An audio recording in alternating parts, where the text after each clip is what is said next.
بسم الله الرحمن الرحیم. السلام علیکم ورحمت الله وبرکاته. زما عزتمندو، زه تاسو ته یو بل عمل او یو بل وظیفه خیمه. دا وظیفه د هغه مسلمانانو د پاره ده چې کوم مسلمانان وایي چې موږ په ډاکټرانو باندې ستړي شو، ډاکټرانو ته لاړو، علاجونه مو وکړو، خو زمونږ په بیمارۍ کې څه فرق نه راځي، بیمارۍ کې کمی نه راځي او بیماري نور هم زیاتېږي. داسې په دمونو باندې م وګرځېدم، خو په دمونو سره چې کوم دی زما بیمارۍ کې څه کمی نه راځي، د بیمارۍ معلومات مې نه کېږي او بیماري نور هم زیاتېږي. نو داسې خلکو دپاره زه تاسو ته یو عمل ښیمه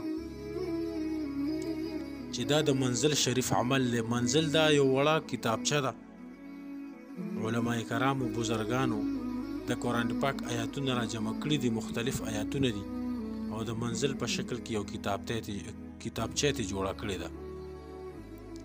یو کتاب دی، دغه کتابچه ته جوړه کړې ده، د منزل په نوم باندې یادېږي. دا هر ځای کې ملاویږي چې کوم د کتابونو اسلامي کتابونو دکانونه دي، په هغه کې دا خاص کر ملاویږي.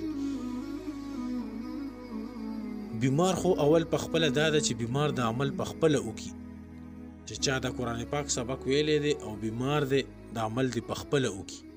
که په خپله یې نشي کولی، په بل باندې هم کولی شي او د اورېدو په صورت کې هم کولی شي.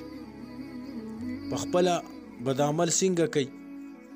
21 دن به د عمل کوي، سحر او ماښام به 9 ځل 7 مرتبه به منزل وی. سحر مون نه پس به 9 ځل منزل وی او د ماښام مون نه پس به 9 ځل منزل وی.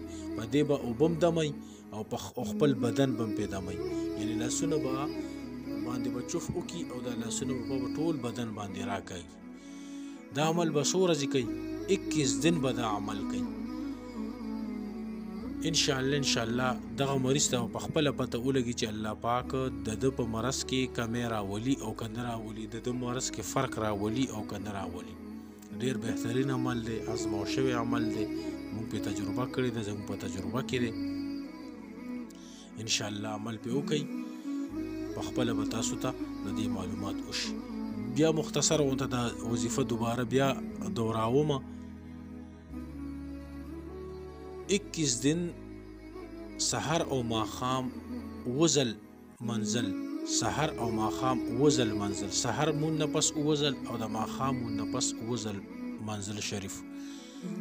په دې باندې به اوبم دمی او خپل بدن به پې هم دمی. دا ویډیو مخکې شیر کړئ چې د دې نه ټول امت مسلمه فایده والي، هغې ته خیر ورسي او د دې نه فایده والي. واخر دعوانا ان الحمد لله رب